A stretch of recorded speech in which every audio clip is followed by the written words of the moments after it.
Halo, apa kabar Anda semua? Selamat merayakan hari 1 Muharram buat yang merayakannya. Ini tahun baru, mudah-mudahan jadi harapan baru kita juga. Dan saya akan mengajak Bung Rocky Gerung ngobrol-ngobrol hari ini. Saya mau tanya, apakah Bung Rocky hari ini sudah menjalankan pesan dari Menkeu Sri Mulyani makan di warung Tegal? Gimana, Bung? Tadi tanpa disuruh setiap Senin Kemis saya pasti makan di warung Tegal di jalur Gunung Pancar Cisadon, karena tadi juga saya barusan turun dari situ dan ketemu ada aparat yang mengucapkan selamat pada kami, ada mak-mak lagi bawa anaknya naik gunung, belajar naik gunung kecil di situ. Jadi tadi saya makan di warung namanya warung Bu Iyah. Di Cisadon itu makan timus, timus 2. Timus itu ada ubi dengan apa? Dengan merah ubi, ya? Ubi dengan ubi merah dikasih gula merah, dikukus, bungkus daun pisang, dan hanya boleh dengan daun pisang, karena daun pisang itu juga bagian dari bumbunya tuh. Nah, Sri Mulyani mungkin harus rasa itu tuh. Nanti saya ajak dia ke Cisadon. Nah, itu lebih konkret tuh sebagai pengganti karbohidrat. Jadi di wartegnya Bu Iya itu lebih lengkap dari yang dibayangkan Sri Mulyani. Kalau di Jakarta wartegnya isinya udang yang udah 3 kali dipanasin, terus kulit, karena memang konsumsinya menurun, sehingga warteg juga simpan makanan yang sebetulnya bisa dihabisin 1 hari, dia mesti bertahan 3 hari. Saya juga menikmati warung Tegal, jadi saya tahu lah itu. Oke, jangan-jangan malah lebih paham Anda soal warung Tegal ya, dibandingkan Sri Mulyani yang meminta kita semua lebih banyak makan di warung Tegal itu untuk membantu UMKM. Ya, Sri Mulyani anggap bahwa warung Tegal itu adalah outlet dari krisis ekonomi itu. Dan memang faktanya mungkin warung Tegal, nanti Sri Mulyani kemudian atau salah satu menteri akan kasih pameran bahwa warung Tegal telah bangkit karena konsumennya udah banyak. Iya, karena nggak bisa lagi makan di mall mahal, mak-mak nggak bisa lagi jajan di mall, ya dia ke warteg sebetulnya. Itu turun kelas sebetulnya, bukan karena ekonomi bangkit.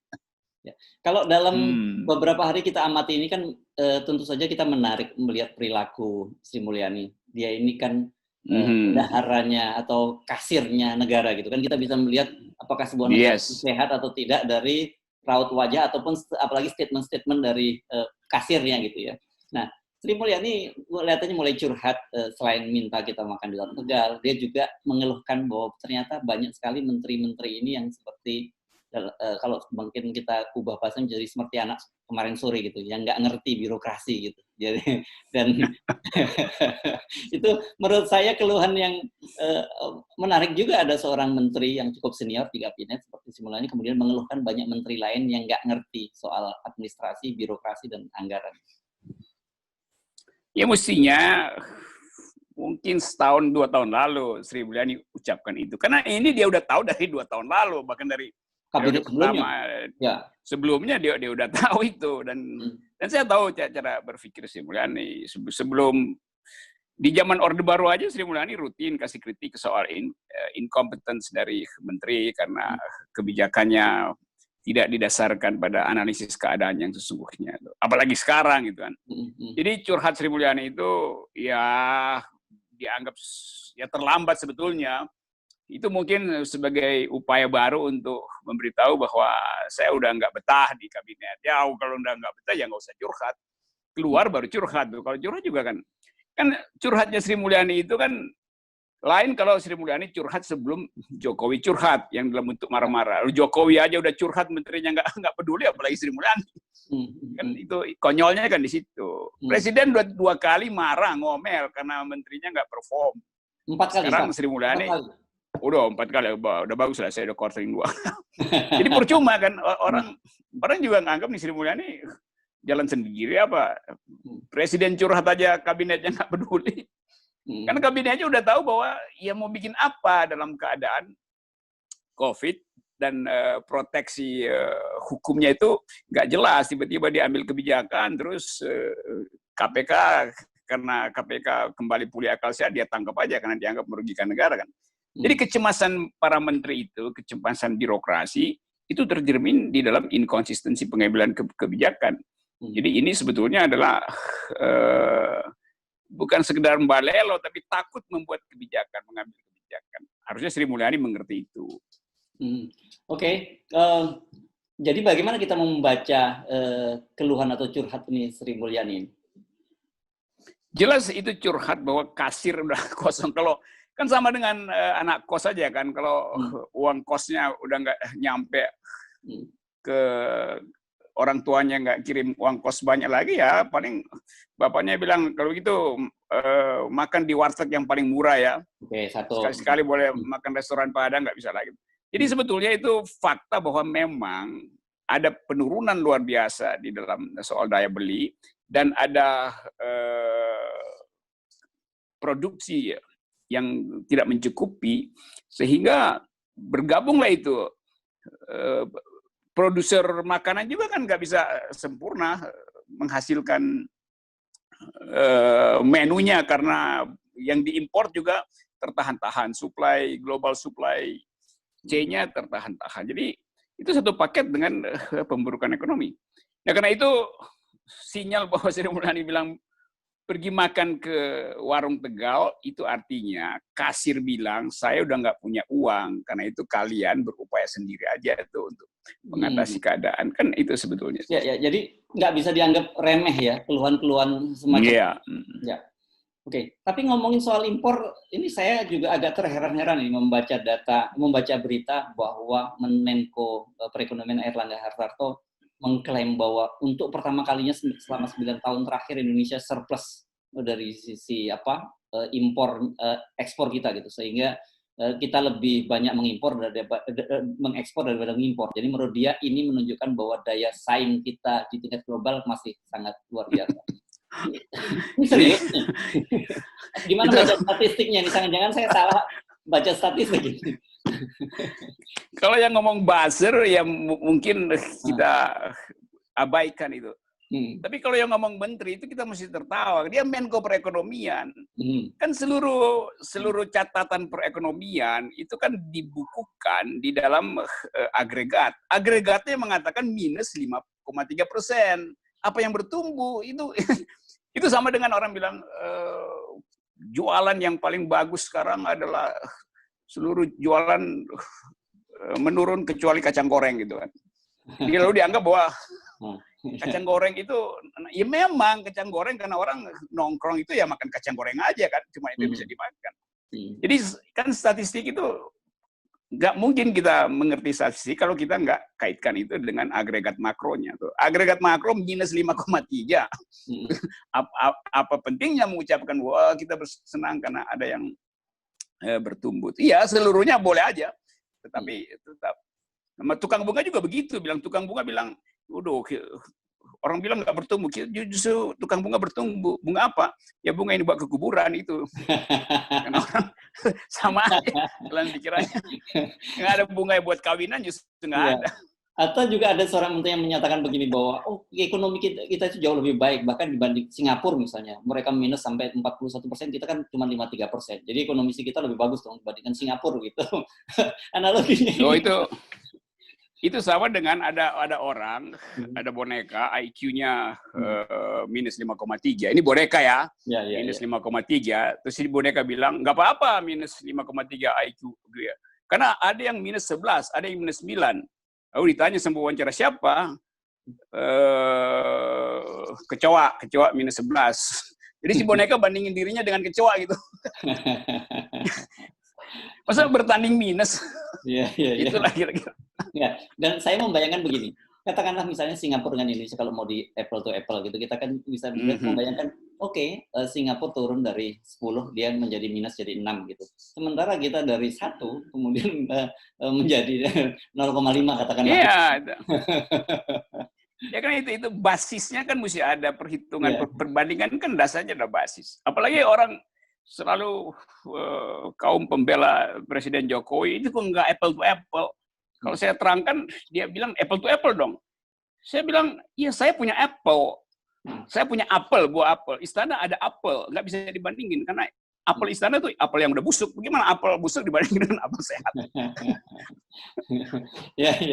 Nah, ini nanti kita akan bungkus semua dalam sebuah analisis mengapa semua ini kemudian muncul. Karena satu lagi yang saya mau tanyakan pada Anda adalah sekarang ICW baru saja mengungkap sebuah angka yang sebuah data tentang betapa pemerintah aktif menggunakan buzzer, dan ada angka-angkanya gitu. Meskipun yang disebut oleh angka 90 miliar itu diduga oleh ICW jauh lebih besar dari itu, karena itu yang hanya muncul resmi dalam pagu penawaran gitulah ya. Nah, ini kan bukti baru lagi setelah kemarin juga ribut-ribut soal para influencer yang dibayar 5 sampai 10 juta untuk mendukung Omnibus Law. Nah, ini data juga menarik ini, Bung Rocky. ICW sebetulnya agak sopan karena dia memilih influencer. Padahal sebetulnya dia tahu itu adalah hoaxer itu. Dia mau pilih antara hoax, mau sebut hoax atau buzzer, dia pilih influencer. Udah mending spon. Tapi saya baca laporan ICW, saya dikirimi, jadi saya tahu bahwa akhirnya ICW bilang, oke, kami pilih influencer, bukan buzzer atau bukan hoax tuh, karena mungkin dianggap ya kurang sopan itu. Dan itu memang 90,2 miliar. Tapi data yang lebih makro sebetulnya, seanggaran digital untuk semacam influencer itu 1,2 triliun. Itu ya. Angkanya kan begitu sebetulnya. Ya, angkanya seperti itu kalau tidak saya baca laporan kalau tidak salah. Ya. Iya betul. Tapi problemnya sebetulnya nggak ada soal pakai 1,2 triliun, 90 miliar. Asal itu didasarkan pada upaya untuk menambahkan pengaruh. Jadi biasanya influencer itu, biar negara juga pakai, Amerika pakai, segala macam pakai. Tapi itu sebagai vitamin penambah gitu. Bukan tenaga utama. Ini jadi tenaga utama. Jadi karena juru bicara presiden gagal untuk meyakinkan publik, KSP gagal meyakinkan publik, maka semua departemen akhirnya memelihara buzzer. Kan itu jadinya lucu kan? Yang seharusnya adalah semacam vitamin tambahan untuk kesehatan tubuh, tapi karena tubuhnya nggak sehat, maka ini jadi dibalik. Gitu. Jadi andalannya ada influencer, bodohnya kan di situ kan. Jadi terlihat bahwa memang yang dilakukan ya angkat aja salah satu menteri khusus, menteri urusan influencer, Yunto Basser itu kan. Mesti begitu lebih. Jadi orang lebih bagaimana mengkomunikasikan pikiran pemerintah, apalagi di bidang pariwisata, perhubungan. Kalau juru bicara presiden nggak ngerti apa yang mesti diucapkan, nggak bisa mengolah kebijakan kabinet untuk diucapkan sebagai public opinion yang persuasif gitu. Jadi karena kegagalan juru bicara presiden, kegagalan KSP, maka dipakailah influencer dan buzzer.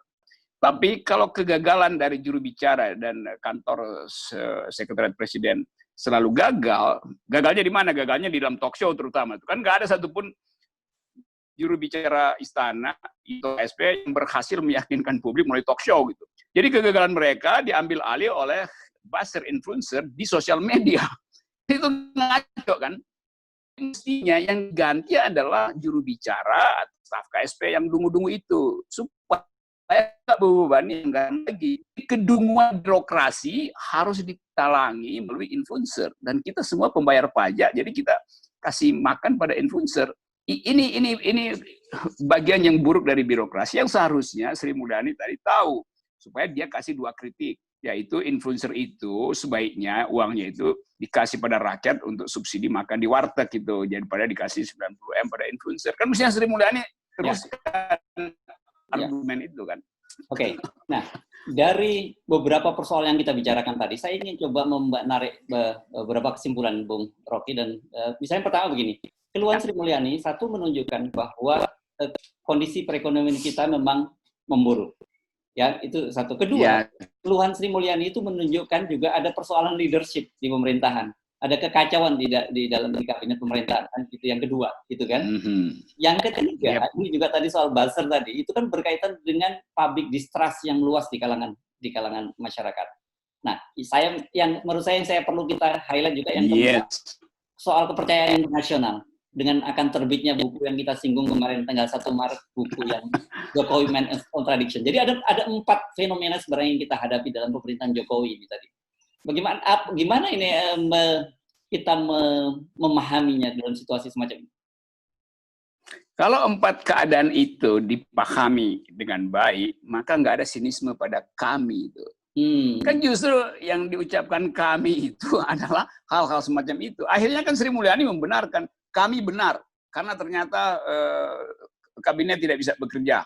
Kami benar karena ternyata ekonomi kecil harus dihidupkan, bahkan sampai tingkat warteg. Kan semua itu yang dianalisis oleh kami kemarin. Ya. Kami benar karena postur internasional kita menurun, diolok-olok terus di dunia itu. Jadi semua itu membenarkan teori bahwa yang diterangkan oleh kami memang problem bangsa. Tapi kemudian partai pendukung sinis, nyinyir, itu makar segala macam kan.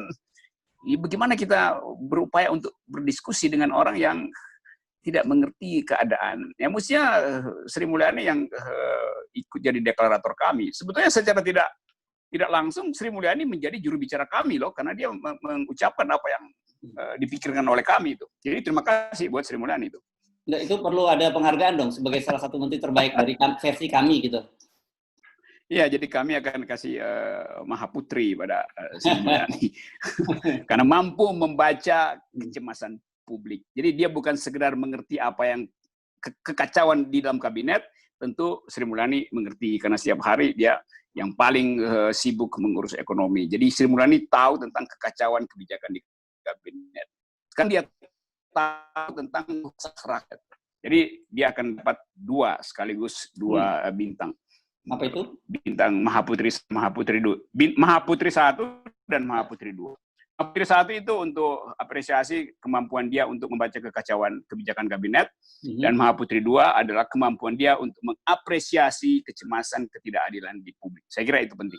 Baik, oke. Kalau gitu kita ucapkan terima kasih untuk Sri Mulyani atas pandangan yang bijak dalam menghadapi situasi saat ini, gitu ya. Yes, itu. Okay. Itu poin sekali itu. Oke, terima kasih, Bung Rocky. Oke, salam akal sehat. Yoi.